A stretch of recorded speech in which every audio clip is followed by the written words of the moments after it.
दोस्तों नमस्कार। दोस्तों मैं जेपी शर्मा।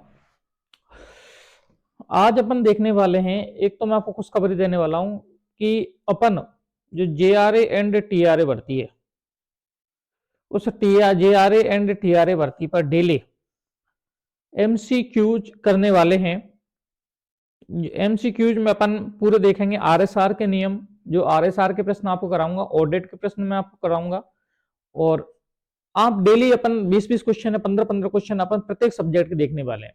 लेकिन इससे पहले मैं आपको बता देता हूं कि सीईटी से जो चिंतित हैं वो भाई एक बार आप लोग समझ लो। आप इसकी चयन प्रक्रिया को बार बार आप समझ नहीं पा रहे हैं।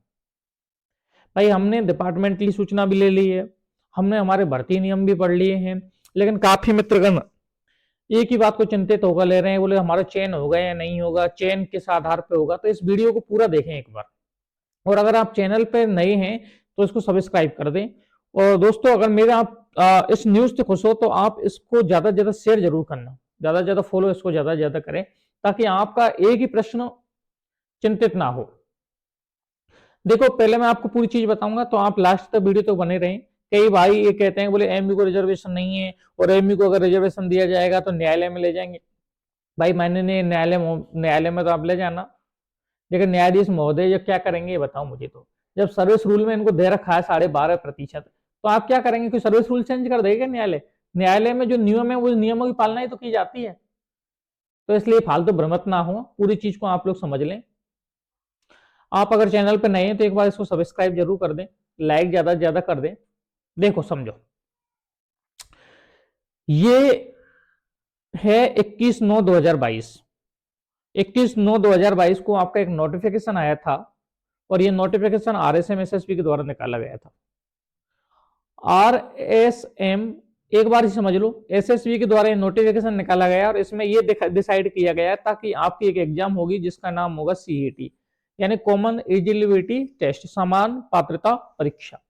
इसका मेन उद्देश्य क्या था समान पात्रता परीक्षा का? माननीय मुख्यमंत्री महोदय ने यह भी कहा था कि एक तो बार बार है वो फीस से छुटकारा पा जाएगा, कि बार बार आपको फीस नहीं देनी पड़ेगी। पहली कंडीशन ये थी। दूसरी बात ये है कि हम संख्या को कम कर सकते हैं, इसमें पास होने के बाद में हम संख्या को कम कर सकते हैं, जिससे सेंटर एक ही जगह आ जाएगा, जिससे करप्शन पे भी कम होगा, करप्शन भी कम होगा। दो स्थिति ये थी। ये इसमें 8 भर्तियां आपकी सीएटी ग्रेजुएशन में है। एक है आपके होमगार्ड है, दूसरी है सिंचाई में आपकी जिलेदार, होमगार्ड अधीनस्थ एवं प्लाटून कमांडर, पटवारी है, कनिष्ठ लेखाकार है, तहसील राजस्व लेखाकार है, पर्यवेक्षक महिला अधिकारिता, उप पर्यवेक्षक उप जेलर और छात्रावास अधीक्षक। मैं आपको बार बार पहले भी कह चुका हूं कि ये पद है वो 4000 पे आने वाले हैं, वित्तीय स्वीकृति मिल चुकी है। पटवार के आपके इस वाले पटवार में, और एक राजस्व पटवार है उसके 4500 लमसम पोस्ट आने वाले हैं। छात्रावास अधीक्षक भी लगभग 1900 के आसपास आने वाली है, और महिला सुपरवाइजर 1000 से भी ऊपर पद 1100 के आसपास आने वाले हैं। ये पद अपन ने पहले चर्चा की थी। अब मैं आपको मेन बिंदु पे ला रहा हूं, मुख्य परीक्षा में कैसे होगा चयन, इसको समझो। और इसको समझने के बाद में आप अपने हिसाब से मत जोड़ा करो कि किसी को पता नहीं है। जब भर्ती नियम लिख रहा है तो पता ही है, भर्ती नियम लिख रहा है उसको, उसके आधार पर ही तो होगा, इसको समझो। देखो एक तो ये समान पात्रता परीक्षा है। समान पात्रता परीक्षा स्नातक में सम्मिलित पद भर्ती सुसंगत सेवा नियम के उपबंधों के अनुसार की जाएगी। किसी अभ्यर्थी का समान पात्रता परीक्षा में उपस्थित होना तथा स्कोर अर्जित कर लेना मात्र से नौकरी की गारंटी नहीं होता। इसमें अगर आप 200 नंबर ले आओ ना, कोई यहाँ पे कोई रोल नहीं है, आपकी नौकरी इससे नहीं लगेगी। साफ ही सेवा रूल्सों में लिखा हुआ है, भर्ती नियमों में लिखा हुआ है कैसे चयन होगा। अभ्यर्थी को भर्ती एजेंसी द्वारा संचालित लिखित परीक्षा साक्षात्कार दोनों में आवश्यक रूप से उपस्थित होना होगा। ये मुख्य परीक्षा की बात कर रहा है, और उसे अर्हित करना होगा, और सुसंगत सेवा नियमों में अधिकथित अन्य कसौटी भी पूर्ण करनी होगी, जो नियम है उसको भी पालना करना होगा। समान पात्रता परीक्षा में सम्मिलित सेवाओं के पदों पर भर्ती के लिए अलग भर्ती परीक्षा का आयोजन किया जाएगा, जिसमें अभ्यर्थियों का चयन श्रेणीवार रिक्त पदों के अनुसार वरीयता के आधार पर किया जाएगा। मुख्य परीक्षा का आयोजन एवं भर्ती की कार्यवाही उस सेवा के नियमों के अनुसार की जाएगी। मतलब ये है कि अगर आपकी जेआरए एंड टीआरए, समझो पहले इसको सेवा नियमन समझो। इसका सेवा नियम कौन सा चल रहा है? 1963। तो जो सेवा नियम 1963 में लिखा हुआ है ना, उसके अनुसार ही होगा। मैं आपको सेवा नियम भी पढ़ाऊंगा, दो कल या परसों में आपको सेवा नियम का वीडियो बनाऊंगा, और जब मैं आपको देखूंगा कि लो सेवा नियम में ये रहा इनके प्रावधान, अब आप इसको चेंज कैसे करोगे। देखो समान पात्रता परीक्षा, एक तो ये कि रिजल्ट तिथि से, ये ध्यान रख लेना, मैं आपको पहले बता चुका हूं कि रिजल्ट तिथि से 1 ईयर लगेगी। कितनी रहेगी? 1 ईयर। रिजल्ट तिथि से 1 साल तक इसकी वैलिडिटी रहेगी। दूसरा मेन पॉइंट देख लो, समान पात्रता परीक्षा में उल्लेखित अधीनस्थ लिपिकीय सेवाओं में पदों पर सीधी भर्ती को शासित उल्लेखित पदों का चयन के लिए संचालित लिखित परीक्षा या साक्षात्कार या दोनों में उपस्थित होने का पात्र नहीं होगा यदि मैं सीईटी से न्यूनतम अंक जो भर्ती द्वारा एजेंसी अवधारित किए गए प्राप्त करने में असफल रहता हो। ये ध्यान रखना। हाँ, आपने अगर मान लो सीईटी एग्जाम नहीं दी, और सीईटी एग्जाम नहीं दी, तो आप उस मुख्य परीक्षा में या फिर आप इंटरव्यू के लिए जो साक्षात्कार है उसके लिए आप एलिजिबल नहीं हो। ये बात, ये लाइन इसकी कह रही है। लेकिन इस लाइन में मुख्य परीक्षा एजेंसी, देखो अब बात आ गई सब मुख्य परीक्षा, मुख्य परीक्षा एजेंसी। मुख्य परीक्षा एजेंसी का मतलब ये है कि या तो भर्ती ये बोर्ड लेवे या कोई और एजेंसी लेवे, और उसने अगर डिसाइड कर दी न्यूनतम अंक हो, न्यूनतम अंक मान लो कि आपके कर दिए कि जनरल वाले 60 पे आ जाओ, अदर 55 पे आ जाओ, 55% पे आ जाओ, या तो ये न्यूनतम या फिर आप 40% न्यूनतम कर दी जाए, तो वो न्यूनतम आधारित रहेगा। ये इन्होंने इस बात में कहा है। न्यूनतम विज्ञापित रिक्तियों की कुल संख्या का 15 गुना।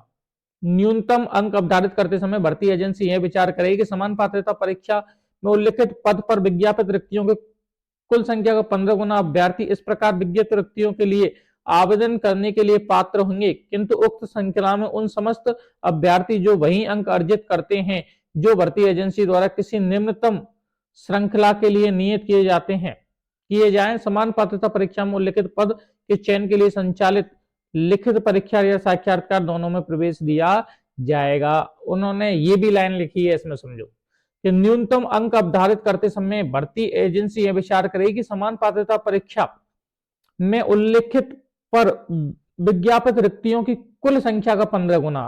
मान लो कि उन आरक्षित वर्ग अनुसार उन्होंने साफ लिखा है कि आरक्षित वर्ग के अनुसार या तो भर्ती न्यूनतम अंक कर दे या फिर 15 गुना कर दे। अब 15 गुना आरक्षित वर्ग के अनुसार ही रखा जाएगा। मान लो 4000 पद आए, कुछ लोग बहस करते हैं, है ना, 4000 में आपके जनरल के मान लो 2000 आ गए, ओबीसी के जितने भी पद आए, एसटी के जितने आए, एससी के जितने आए, ईडब्ल्यूएस के जितने आए, और एमई का मिलता है तो उनका 15 गुना। अब मुझे बताओ कि एमई को क्यों नहीं होगा रिजर्वेशन?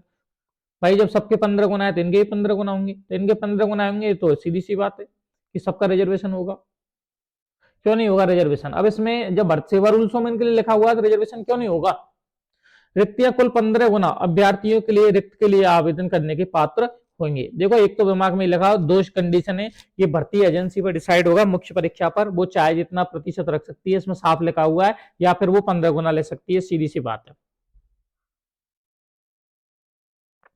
कट ऑफ देखो भाई साहब, कट ऑफ की स्थिति में ये थी, जनरल 170 वाले अगर ये 15 गुना लेते हैं तो ओबीसी 160 वाले, ईडब्ल्यूएस 155 नंबर वाले, एमबीसी 150 नंबर वाले, एससी 145 नंबर वाले, एसटी 140 नंबर वाले, एमई 125 नंबर वाले, ये स्थिति है ना। इन ये सबके सब पास है, कहीं कोई इशू नहीं है। और अगर न्यूनतम रखते हैं तो मुझे लगता है न्यूनतम में आपको सीधा उठा लिया जाएगा, 50 एसटी एससी कर दो, 55 ये कर दो, या फिर 60 कर दो, वो मुख्य परीक्षा पर रहेगा।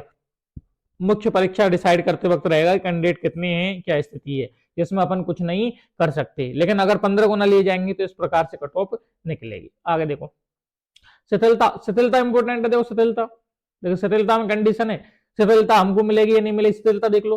परंतु यदि भर्ती एजेंसी की यह राय है कि समान पात्रता परीक्षा में उल्लेखित पद पर भर्ती के लिए संचालित लिखित परीक्षा या साक्षात्कार या दोनों में उपस्थित होने के साधारण मानक के आधार पर आरक्षित प्रवर्ग वाले अभ्यर्थियों की पर्याप्त संख्या उपलब्ध नहीं होती, ये रिजर्वेशन। अब देखो एमई,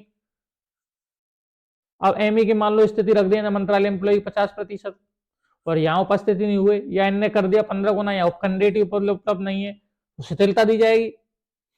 भाई शिथिलता दी जाएगी स्टेशन। लेकिन शिथिलता वाले को एक स्थिति है, भर्ती एजेंसी द्वारा आरक्षित प्रवर्ग वाले अभ्यर्थी प्रवेश देने के लिए शिथिल मानक लागू किया जाएगा ताकि वह प्रवर्ग के अभ्यर्थियों को पर्याप्त संख्या लिखित परीक्षा या दोनों के लिए उपस्थित होने के लिए उपलब्ध हो। रिक्तियों की कुल अनुमानित संख्या 15 गुना के विचार की सीमा शिथिल मानी जाएगी तथा लिखित परीक्षा साक्षात्कार दोनों में उपस्थित होने के लिए इस प्रकार अतिरिक्त रूप में अर्हित अभ्यर्थी केवल उनके प्रवर्गों में आरक्षित पदों के लिए ही चयन पात्र होंगे। देखो इसका मतलब ये है कि मान लो किसी ने शिथिलता ली है, किसी ने क्या ली है, शिथिलता, तो वो कैंडिडेट है वो उसी कैटेगरी में रहेगा, ये साफ लिखा हुआ है, उसी श्रेणी के अंतर्गत रहेगा, उस श्रेणी से वो जनरल में नहीं जा सकता। अगर उसने शिथिलता ली है तो उसमें भले कितने ही अच्छे नंबर लाए हो तो वो अपने ही कैटेगरी में रहेगा। अब समझो इंपॉर्टेंट बात ये है, देखो भाई जूनियर अकाउंटेंट वालों, हम खुद सेलेक्ट हैं, JRA एंड TRA भर्ती वालों, आपके लिए विशेष सूचना है कि आप इसके भरोसे बैठे ही रहना, ये फरवरी तक आपका रिजल्ट आएगा। तो एक तो बात यह है कि आज मुझे आप कमेंट में जरूर ये लिखकर बताएं, लास्ट वीडियो देखें कि कौन कौन JRA और TRA की भर्ती की तैयारी करना चाह रहा है, JRA एंड TRA। कमेंट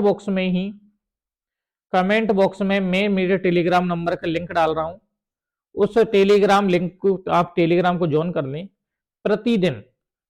प्रतिदिन अपन RSR, audit, business method, accountancy जो आपकी लेखापदी और भी हैं कि प्रतिदिन अपन टेस्ट देखते हैं, क्यूज वगैरह भी चलवाते हैं, जिससे इसके भरोसे बैठने से कोई मतलब नहीं है। आप निरंतर अपने मित्रों को जोड़ें, आप ज्यादा से ज्यादा ग्रुप को शेयर करें, ज्यादा से ज्यादा मित्रों को बढ़ाएं, अपन डेली इसके लिए करते रहें। आप धैर्य बनाए रखियो, सबके होंगे इसमें। मुझे लगता है जहां से मुझे विभागीय सूचना मिली है इसमें कैंडिडेट 1 लाख से लेकर 2 लाख तक कैंडिडेट ले जाएंगे, ज्यादा उनको मौका दिया जाएगा इसमें, क्योंकि ऐसा नहीं हो सकता कि 10-20-30 हजार को मौका देकर बाकी रहेंगे, मौका ज्यादातर दिया जाएगा। आप धैर्य बनाए रखें, ये एक समान पात्रता परीक्षा है, इसमें सबके नंबर 100 होंगे। धन्यवाद साथियों। तो आप कमेंट बॉक्स में जरूर लिखें कि कौन कौन JRE तैयारी करना चाहता है और वो इस लिंक में डाली हुई लिंक को टेलीग्राम ज्वाइन कर। धन्यवाद।